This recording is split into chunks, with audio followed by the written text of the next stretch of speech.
네,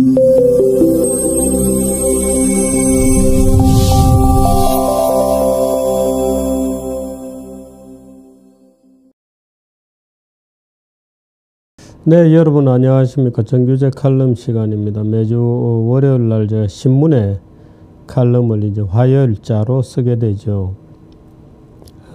이번 주 정규제 칼럼이 이제 헌재 판결 이후에 말하자면 글로서 쓰는 첫 이제 논평입니다. 사실 이 헌재 판결이라고 하는 것이 들여다보면 들여다볼수록 엉터리다 이런 느낌을 저는 받아서, 또 우리 사회가 박근혜 탄핵 문제를 다루는 일련의 과정을 보면 참 저로서는 한국인의 어떤 비열성 같은 거, 또 잔인함 이런 것들이 좀 느껴집니다. 말하자면 넘어진 사람에게 뭘 또 밟아버리려고 하는 그런 겁니다. 그래서 헌재 판결도 여러 가지 논란이 되겠습니다만은 거기에 대해서 논평을 좀 해보도록 하겠습니다. 신문에 나간 제목은 경제적 자유에 대한 해석과 재해석 이렇게 달았습니다만은, 정규제 TV 제목은 헌재 판결과 경제적 자유, 경제적 자유와 헌재 판결 이런 정도가 무난하지 싶습니다. 대통령을 파면하는 데 성공했다고 춤을 출 수는 없다. 물론 춤을 추는 사람도 있죠.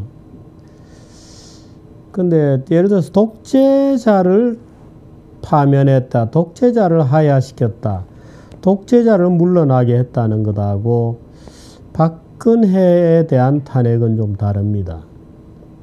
분명히 다르죠. 이 박근혜에 대한 탄핵은 우리 사회의 소위 반박근혜의 정치적 어떤 흐름이 쭉 되어 오다가 소위 고영태의 폭로를 계기로 폭발적으로 박근혜를 탄핵으로 몰아간, 말하자면 무능하고 부패하고 최순실이 국정을 농단했다는 이제 그런 혐의죠. 그래서 독재자를 축출해서 했다, 그런 것하고는 좀 기본적으로 이 기분은 다릅니다. 그게 이제 촛불이 되었건 촛불 쪽은 축제를 벌였다고 합니다만은, 이 독재자를 쫓아냈다 이럴 때는 누구라도 이제 자유의 순간이 왔구나 하고 큰 호흡을 하면서 이제 자유를 만끽하게 되죠. 근데 박근혜를 탄핵한 것은 기본적으로 박근혜 대통령의 이런 표현이 박근혜 지지자들에게는 물론 전혀 그렇지 않다고 받아들여질 수 있지만, 그쪽 용어를 빌리더라도 탄핵 찬성 쪽 용어를 빌리더라도 박근혜의 무능과 부패와 그런 겁니다. 그러니까 최순실의 국정 개입과 부패와 이제 이런 거죠. 그러니까 탄핵을 시켜서 그 대통령 자리에서 파면했다고 해서 기쁠 일은 없습니다. 만일에 촛불 중에 누구라도 정말 기뻐한다면 이 사람은 탄핵의 사유에 동참한 것은 아니라는 것을 고백하는 데 지나지 않습니다. 단지 정적을 꺾었다는 데 대해서 오는 기쁨이지, 대통령이 무능하고 부패한 것 때문에 쫓겨나면은 나는 것 자체가 무슨 기쁜 일은 아니죠. 그야말로 화가 나거나 딱한 일일 뿐인데, 누구라도 대통령이 파면되는 걸 보고 만세를 부르고 기분이 좋았다고 느낀다면 이 사람은 그 이유가 다른 곳에 있습니다. 박근혜에 대한 증오라든지 이제 이런 정치적 어떤 증오감, 이제 이런 것일 뿐이죠. 그 박근혜에 대한 파면이라는 것은 소위 이제 독재자에 대한 무슨 하야 요구, 탄핵 이런 거하고는 특별히 다르다. 여론이 요 며칠째 대통령에게 승복을 요구하고 있는 것은 정당한 이번 탄핵이 정당한 파면이기를 바라는 일종의 죄의식 때문일 수도 있다. 이렇게 저는 썼습니다. 지금 온 정치권이 나서서 박근혜가 빨리 승복을 해라고 요구를 하고 난리법석이죠. 오늘 아침에도 온 신문이 승복 안 한다, 뭐 박근혜가 사실상 탄핵 심판을 거부한 것 아니냐, 뭐 이제 이런 요지로 굉장히 난리가 났습니다. 물론 박근혜 대통령은 승복을 했으니까, 판결이 내려졌으니까 자기 발로 청와대에서 걸어 나왔죠. 근데 누구의 것이든 양심의 자유까지 침해할 수는 없습니다. 끌어내렸으면 그것으로 끝나는 겁니다. 끌어내려 놓고 또 주먹질을 해대면서 네 끌어내려진 것이 옳은 일이라고 네 입으로 자백을 해라. 그 지금 이제 대중들이 요구하는 거거든요. 어떻게 보면 잔인한 것처럼 보이기도 합니다. 야, 승복해! 라고 이제 압력을 막 넣는 거죠. 군소리 하지 말고 네가 잘못했다고 빌어. 파면시켰으면 그것으로서 끝나야 되는데 넘어진 자의 등을 지금 발로 짓밟고 싶은 굉장한 충동을 느끼는 겁니다. 그거 말고 또 다른 요인이 이제 지금 제가 좀 전에 한 얘기입니다. 자기가 탄핵은 해놓고도 그 탄핵의 정당한 탄핵이었어. 우리가 대통령을 파면시키는 것은 옳았어. 이 얘기를 그 전직 대통령 입으로부터 시인받고 싶은 겁니다. 일말의 양심이랄까 죄의식 같은 것이 있을 수도 있죠. 야, 속으로는 야, 이거 좀 무리한 거 아니야? 에이, 짓밟아버려. 해서 탄핵은 시켰지만 정당성을 인정받고 싶은 무언의 그런 것들이 있죠. 그래 빨리 야 승복해. 우리가 잘했다고 얘기해줘. 이제 이런 어리광 같은 묘한 심리가 있습니다. 제가 전쟁 얘기를 한 번씩 합니다만은 일본 제국주의 시절에 일본이 소위 남경에 들어가서 소위 대학살을 벌이게 됩니다. 몽골 군대가 몽골이 위대한 군대 아닙니다. 제가 볼 때는 몽골 군대는 아주 폭력적이기 거지없었죠. 위대한 군대 아닙니다. 어떻든 이제 말을 타고 신속하게 도시를 제압하고 나면 무자비한 살상을 하게 됩니다. 그 무자비한 살상은 대개 이제 심리적으로 상대방을 압도하기 때문이 아니고 상대방이 압도당할까봐 두려워서 반작용으로 일어나는 살상입니다. 일본 군대가 남경을 점령을 했습니다마는 내일 아침에 해가 뜨면 무슨 일이 일어날지 모른다. 그러므로 오늘 밤에 눈에 보이는 인간은 다 죽여놔야 안심이 되는 거죠. 아주 공포에 사로잡힌 자들의 살육전입니다. 그러니까 대개 그런 잔혹성이라고 하는 것은 어떻게 보면 비열한 자, 약자들의 무기입니다. 진짜 강자라면 무시해버리죠. 됐어. 말하자면 박근혜 청와대 나왔나? 안 됐지만 그래 좀 비켜줘. 이제 우리가 정권을 담당하겠어. 하는데 그게 안 되죠. 왜? 혹시 반격이 있을까 두렵고 초조한 겁니다. 거의 밟았을 때 무자비하게 밟아놔야 된다는 두려움이 작동하는 거죠. 그러니까 왜 승복 안 하냐고 온 난리가 난 거죠. 근데 사실은 그 승복 안 하냐고 요구하는 것 자체가 박근혜라고 하는 어떤 자연인의 양심의 자유를 침해하는 거거든요.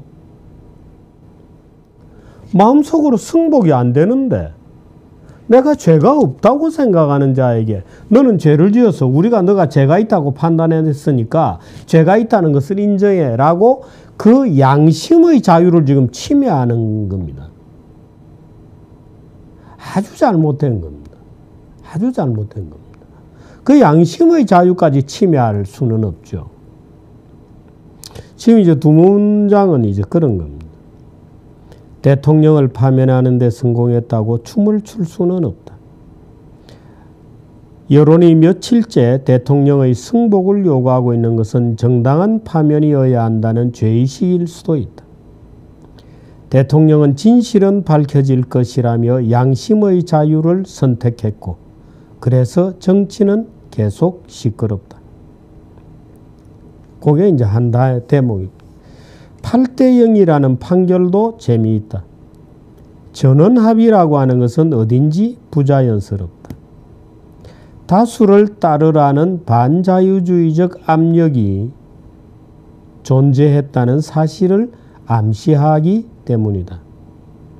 마지막까지 견해가 달랐던 2명에 대해 나머지 6명이 상당한 압력을 넣었을 것이라는 것은 아마도 헛소문이겠지만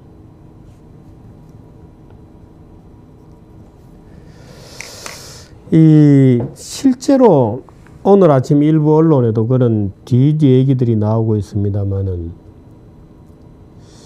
물론 뭐 저도 전에 들은 얘기에서 이 사기의 사실이라고는 참 믿고 싶지 않은데 마지막에 2명이 의견을 굽히지 않았다 그래요. 그래서 그 6명이 그 2명을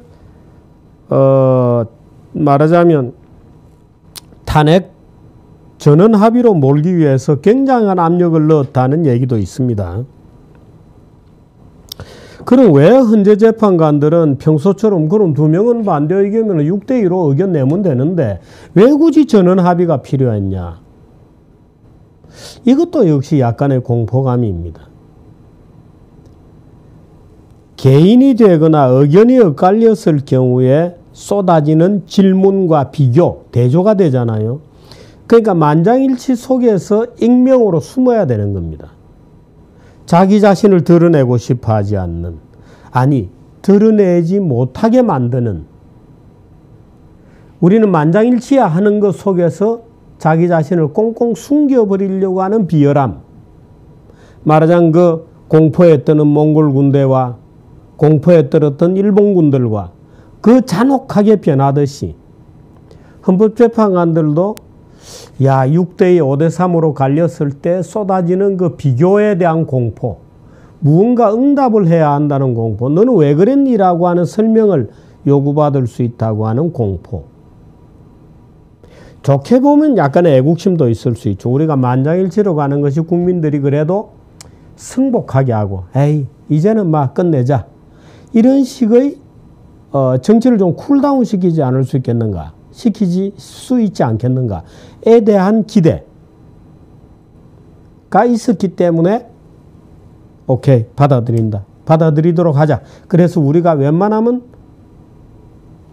만장일치로 내자 라고 아마도 다른 재판관들을 설득을 했을 겁니다. 그런데 그 이면에는 살짝 뒤집어 보면 헌법재판관들의 어떤 비열성, 익명성을 요구하는 거죠. 야, 내가 이름이 드러난단 말이야. 누구누구는 이렇게 했고 누구누구는 이렇게 해서 덮어버려. 그래서 전원일치가 필요했을 겁니다. 자, 그 다음 이제 내용에 대해서 한번 보겠습니다. 대통령을 파면함으로써 얻는 헌법 수호 이익이, 수호라는 표현을 참 거창하게 쓰네요. 대통령 파면에 따르는 국가적 손실을 압도할 정도로 크다. 이렇게 이제 이정미가 결정문에서 발표를 했습니다. 압도할 정도로 크다는 말은 법정에서는 일종의 상용어죠.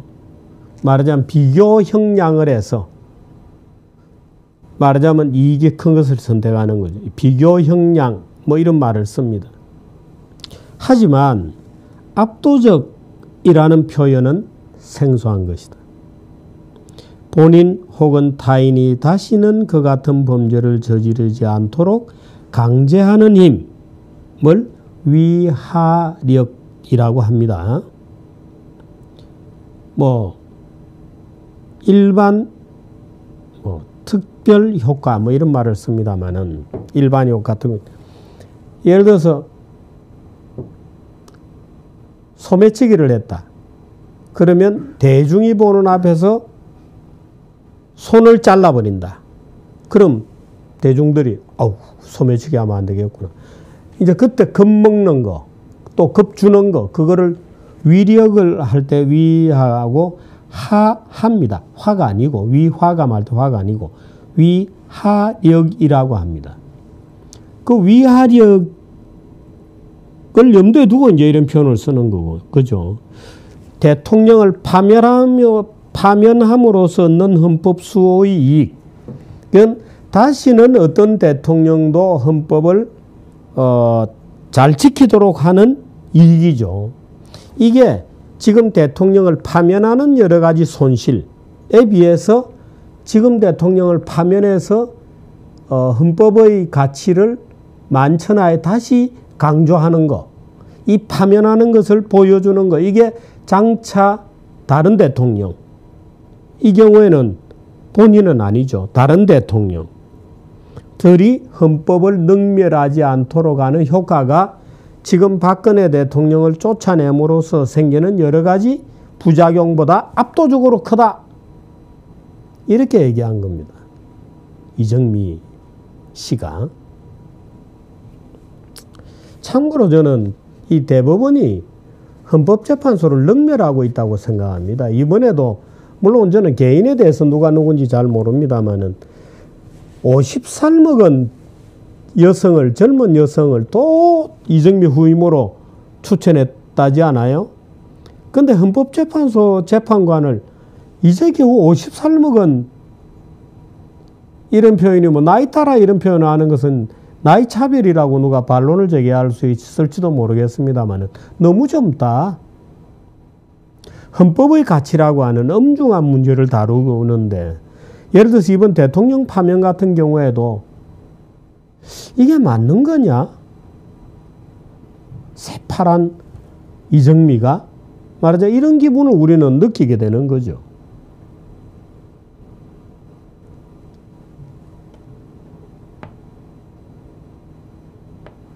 실제로 그 이정미 판사의 재판 진행을 보면 약간 그런 기분이 듭니다. 약간 위축됐다고 할까, 주눅이 들었다고 할까. 물론 이제 뭐 판결이야 그렇게 안 하겠습니다만은 약간 밀린다는 느낌이 들죠. 그 저는 대법원장이 헌법재판소를 아주 웃기게 보는 거다. 말하자면 새파랗게 젊은 사람을 재판관으로 보낸다, 추천한다. 글쎄요, 헌법적 가치를 운운할 정도 같으면은 60대 중반 정도는 되어야 하지 싶습니다. 대통령을 파면하는 이런 결정 정도를 내릴 때에는 그야말로 산전수전 다 겪고 마음이 평정 상태의 이런 정도의 나이, 적어도 65세 정도는 되어야 하는 것이 아닌가. 저는 사실 그런 생각을 좀 해봤습니다. 이번에 재판장에 가서 가만히 보면서 근데 대법원장이 또 50세의 젊은 여성을 보낸다 그래서 참 저는 속으로 쓴웃음을 짓었습니다. 대법원장이 헌법재판소를 능멸하는 것이다 하는, 우습게 보는 거다 하는, 말하자면 발 아래 두고 보려고 한다 이런 느낌을 오히려 좀 받았습니다. 위하력 얘기를 아까 했는데요. 그러나 위하력이 굉장히 크다, 압도적일 것이다. 파면하는 손실보다, 파면하는 이익이 파면에 따른 손실보다 압도적이다. 그러나 대통령을 파면으로 몰고 간 이 역사적 사건조차 그다지 위하력, 경계하는 힘, 위하력이 있을 것 같지는 않다는 걱정을 하게 된다. 대통령이 사적으로 특정 기업을 지원했다는 것이 파면의 중대 사유로 열거되는 바로 그 시간에도 KD 코퍼레이션 이런 걸 최순실의 소개를 받고 지원했다는 거죠. 바로 그 시간에도 대통령이 파면되는 바로 그 시간에도 증권시장에서는 소위 대선 주자 관련 주식들의 주가가 춤을 추는 만일에 대통령이 특정 기업을 조금 도와줬다는 거로 파면이 된다는 상황인데 대통령이 되면 그 기업이 조금이라도 혜택을 보게 되지 않을까라고 시장은 난리 법석이 지금 나 있는 거거든요. 위화력 빵점입니다. 없습니다. 왜? 탄핵의 진짜 이유는 그게 아니라는 거를 정권시장의 투자자들이 다 알거든요. 다 알거든요. 탄핵의 진짜 이유가 대통령이 KD 코퍼레이션을 최순실이 부탁을 받고 도와줬기 때문이냐. 애도 웃는다 이거죠. 그러니까 정권시장에서는 안철수 주식이 어떻고 문재인 관련주가 어떻고 뭐 옛날에는 반기문 관련주가 어떻고 뭐 반기문이 대통령이 되면 그 기업이 혜택을 받지 않겠느냐고 주가가 난리법석을 떨고 이날도 그랬다는 겁니다. 이날도. 그러니까 정권 투자자들이 그게 탄핵 이유가 아니라는 것을 이미 잘 아는 거죠. 헌법재판소 거짓말하지 마라. 웃기지 마라. 무슨 탄핵의 위화력 놀지 마라. 부패는 그렇게 헌법재판소를 희롱하고 있다. 그리고 구청장만 바뀌어도 사무용품 납품업자가 바뀐다는 것이 현실이다. 현재는 기업에 대한 정부의 권력의 개입은 오로지 법을 통해서 박근혜처럼 말을 통해서 무슨 임의로 자의적으로 하지 말고 기업에 개입하려면 법을 만들어서 해야 된다. 이렇게 이번 결정문에 있거든요. 법보다 주먹이 가깝고 지금 한국은 더욱 그렇다. 더구나 국회에서 만들어진 법이라고 모두 국회에서 만든 법. 그건 만들어진 법이라고 저는 물읍니다. 만들어진 법이라고 모두 정당한 것도 아니다. 법 만들어서 해라. 웃기지 마. 엉터리 법이 너무 많아. 사실 지금 국회에서 개별 기업에 관련된 법 만드는 거 보면 엉터리 법이 굉장히 많습니다. 보편적 입법이 아닙니다. 지금은 처분적 입법이 굉장히 많습니다. 특정 기업에만 해당되는 법들이 굉장히 많죠.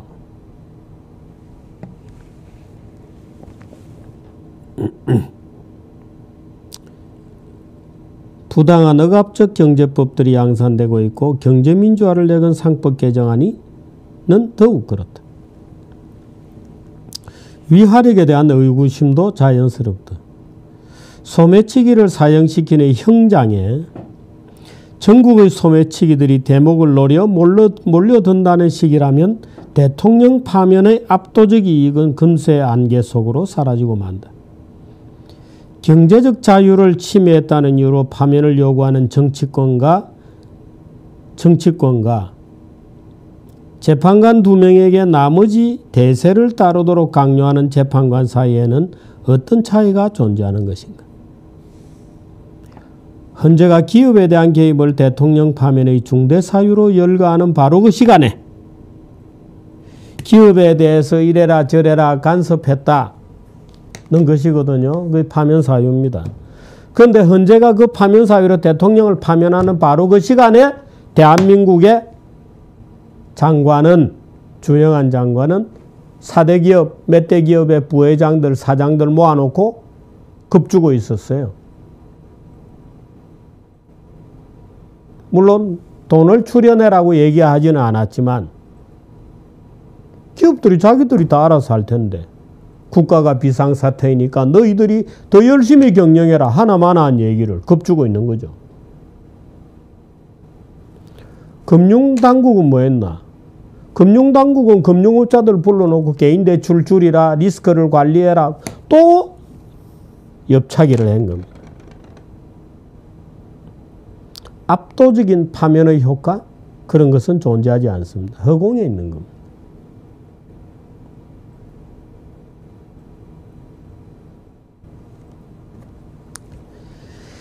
탄핵 사유의 형사법적 구체성까지는 필요 없다는 선언은 논란을 불렀지만 검찰 수사에 성실하게 응하지 않았다는 파면 사유는 실로 창의적이다. 판사는 공소장에도 없는 죄목을 종종 써넣어서 판결하는 모양이다. 한 번 마녀로 낙인 찍히면 결코 벗어날 수 없는 것이 바로 마녀 사냥의 본질이다. 자백을 하면 고문에 못 이겨 자백을 하면 당연히 자백을 했으니까 마녀가 되고, 심하게 고문해도 자백하지 않으면 이번에는 더 악질적인 마녀가 되는 것이 마녀 재판이죠. 이번에 박근혜 지금 대법원 따져 문제가 딱 그걸 쓴 거거든요. 검찰이 수사하는데 제대로 협조도 안 하고 특검이 수사하려는데 청와대 문을 안 열었다. 괘씸하다. 매우 철아. 그 괘씸한 마녀로 걸리는 겁니다. 그 가서 자백을 하면 자백을 했으니까 마녀로 처단하고, 자백을 안 했으니까 너는 더 나쁜 마녀다 하고 이번에 판결을 한 겁니다. 이 마녀 사냥의 논리 바로 그대로입니다. 이게 마녀 사냥입니다. 지금 헌법재판관들은 자기들이 판결해놓고 그게 마녀 사냥하고 얼마나 다르고 같은지를 모르고 있는 거예요. 이 사람들이. 바로 이게 마녀 사냥이라는 겁니다. 그 자백을 순순히 검찰이 나와서 자백을 하면 봐줄 텐데 택도 없죠. 자백을 하면 자백을 하니까 마녀고, 그 이번처럼 박근혜 대통령처럼 자백을 안 하잖아요. 그러면 너는 더 지독한 마녀로 이번에 판결을 한 거죠. 그래서 이건 뭐 소추장애도 없는 겁니다. 이거는 헌법재판소가 부여한 죄예요. 탄핵을 한 겁니다. 피소추자의 불성실에 대한 재판관들의 노여움은 대정적이기는 하지만 법치적이지는 않다. 증거주의가 아닌 자백주의였다는 비판을 받을 수도 있다. 근대 재판은 증거주의거든요. 근데 대통령이 와서 검찰 조사 안 받고 자백을 안 했다는 이유로 지금 매우 철하고 파면시킨 거거든요. 헌법재판관들이. 그건 자백주의죠. 너 죄를 너가 알렸다? 매우 철하. 그 자백하면 자백했으니까 너는 범죄고, 자백 안 하면 더 지독한 악마니까, 마녀니까 더 쳐 죽여야 되고. 이건 뭐 완전히 자백주의입니다. 증거주의 아니에요. 뭐 고의성이 없었다 이런 거는 뭐.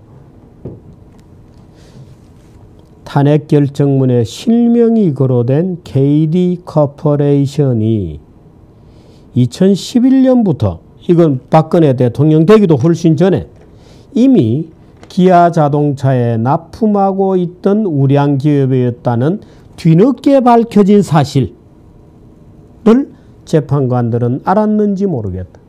몰랐었던 것 같습니다.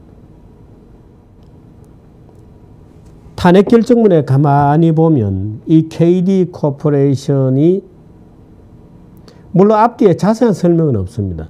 예를 들어서 아주 뭐 실력이 없는 기업인데도 불구하고 박근혜 대통령이 억지로 현대자동차에 납품을 시켰다, 이런 이제 억지로 이런 표현은 없지만 앞뒤 문맥을 보면 생략되어 있는 전제가 별 시답지 않은 회사인데 박근혜 대통령이 최순실로부터 부탁을 받은 그것 때문에 납품을 새로 하게 된 것처럼 써놓고 있거든요. 근데 이건 검찰 공소장입니다. 근데 그 공소장이 나오고 나서, 그 공소장이 발표되고 난 다음에 현대자동차에서 사실을 보도를 했어요. 이 회사는 그렇게 뭐 납품 자격이 안 되고 최순실 때문에 납품받은 게 아니고 그 전인 2011년부터 이미 기아자동차에 납품하고 있던 우량업체다. 또 이 업체로부터 납품을 받고 나서 회사 경영이 얼마나 좋아졌다. 물론 그 다음에 대통령의 말도 있었어요.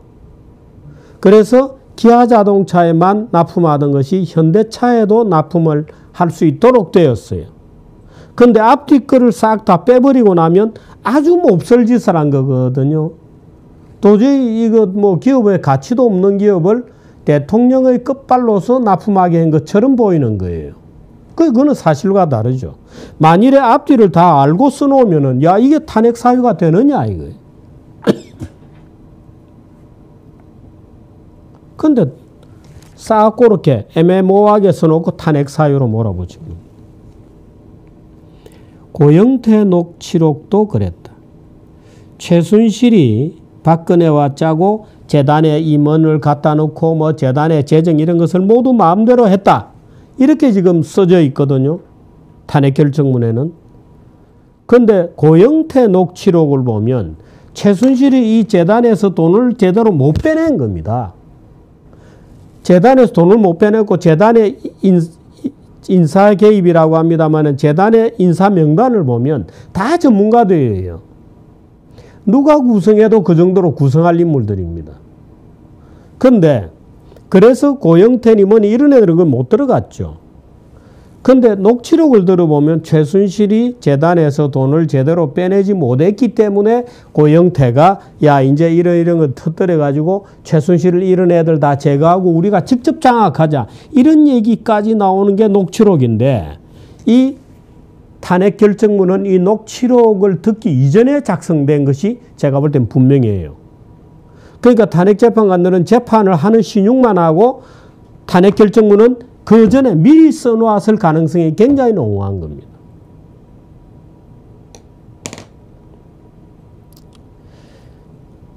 거듭되는 언론들의 폭로에도 불구하고 최순실을 싸고 돌았다. 이런 표현도 있는데요. 이거는 최순실하고 정윤회 사건을 오해한 것 같습니다. 그게 지금 뒤죽박죽이 되어서 야 이거는 정윤회잖아. 근데 실제로 정윤회 건은 가짜였습니다. 정윤회는 청와대 들어온 적도 없는 겁니다. 그런데 최순실 건을 가지고 마치 정윤회 건처럼 쓰고 있습니다. 정윤회 건을 최순실 것처럼 혼동하는 듯한 기술마저 눈에 띕니다. 그리고 국회 표결의 합법성, 적법성은 명문 규정이 없다는 이유로 무시되었다. 예를 들어서 왜 토론을 안 했느냐, 왜 섞어지게 탄핵을 했느냐, 탄핵 안건은 13개인데 하나하나 개별적으로 하지 않고 왜 전부 묶어서 한꺼번에 했느냐, 묶어서 하면 이렇게 되는 거죠. 다른 거는 탄핵 사유가 다 안 된다고 생각하는 사람도 그 중에 하나, 나는 세월호는 탄핵 사건이 된다고 생각해. 그 찬성. 이거를 다 모아가지고 3분의 1을 만들어서 탄핵을 때린 거죠. 그런데 정작 다른 거는 다 무죄로 났고 여기 기업의 경영할 자유를 침해했다. 뭐 돈 내게 한 거 이런 거죠. 이런 것만 가지고 탄핵을 했거든요. 그러면 실제로 국회 재판을 할 때, 국회에서 탄핵 소추를 할 때 그 안건만 가지고 국회에서 탄핵 소추가 되느냐, 죄가 되느냐 라고 물었더라면 안 된다. 그걸로 어떻게 탄핵하냐. 이렇게 결론 날 가능성이 굉장히 많죠. 그러니까 적법하게 적당한 의결 정족수로 대통령을 탄핵시키는 데는 3분의 2가 필요하니까 그 3분의 2라고 하는 적절한 비중의 의결 정족수로 결정되지 아니한 탄핵안을 헌법재판소는 탄핵한 겁니다. 이게 이제 김평우 변호사가 문제를 제기하는 바로 그 탄핵 소추 과정의 불법성이라고 하는 거죠. 그런데 현재는 소추 과정의 불법성 문제는 그건 국회가 알아서 할 일이야. 우리는 몰라 하고 빠져버렸습니다. 국회는 어째도 좋아 라고 국회의 신여임을 스스로 선언한 거죠. 이렇게 되면 입법부 사이에 견제와 균형 자체가 존재하지 않는 겁니다. 그 헌법재판소는 국회도 견제하게 돼 있는데 국회 견제 능력을 스스로 포기한 거죠. 야, 국회는 그 자율적으로 결정하면 끝나는 기관이야. 우리가 뭐라고 얘기할 게 안 돼. 라고 도망가 버린 겁니다. 스스로 그 견제와 균형을 해야 되는 의무를 져버린 거죠.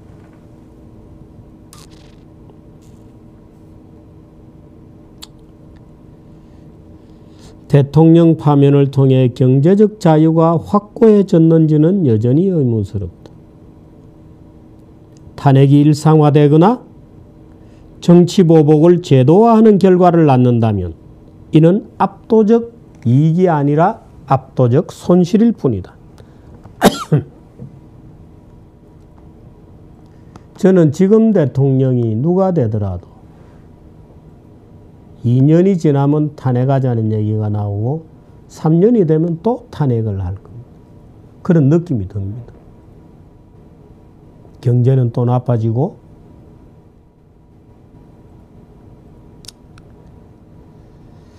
다음 대통령을 위해서라도 국회법 관련 규정들을 미리 정비해 두는 것도 좋지 않겠는가.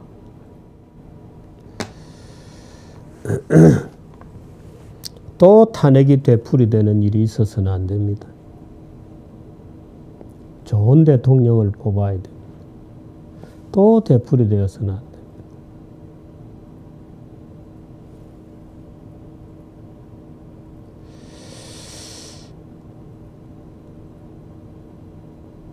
제가 이 글에 주형환 산업통상자원부 장관이라고 이름을 넣어 놨더니 이 주영환 장관 본인이 아까 잠시 전에 저게 전화를 해서 뭐 4대 그룹 경영자들 모아놓고 엄중하게 지시하고 이랬던 것은 아니다. 협조를 구하고 비상시국이니까 열심히 합시다 하고 말하자면 그런 얘기를 한 것이지 무슨 지시를 하거나 이러지는 않았다 이렇게. 근데 그게 그겁니다. 50보 100보입니다. 거기서 조금 더 나아가면 협조하는 거죠. 저는 지금 예를 들어서 이재용 부회장을 지금 잡아 넣어 놓고 있는데 이재용을 저는 저 평창올림픽 저거 될지 의심스러워요. 평창올림픽 되겠나 저거. 삼성그룹이 1,000억을 내기로 되어 있거든요. 평창올림픽을 위해서. 이거는 어떻게 했을까요? 이거야말로 탄핵 소축감 아닌가요? 1,000억씩이나 내라고 누군가가 지시를 했는데 삼성에다 요구를 했죠. 그런데 싹 빠져 있거든. 다른 전직 대통령들의 기금 출연 이런 걸 생각하면 박근혜 대통령은 정말 껌값입니다. 그래서 헌법재판소의 결정문을 아무리 읽어봐도 헌법재판관들이 딴 나라에 살다가 온 사람이거나 정치 권력의 하수인이 아니라면 이런 이유를 들어가지고 탄핵하는 것은 불가능하다. 말이 되나? 이런 얘기를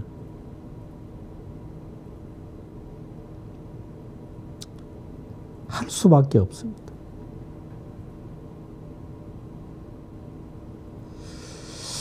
글쎄요, 요즘 언론계도 제가 이제 소위 탄핵의 부당성을 늘 얘기하고 우리 사회의 문제를 고발하고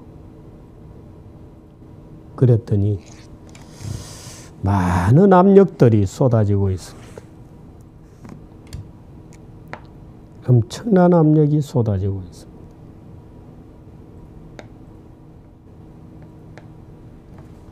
고민 중입니다. 여기까지 하겠습니다.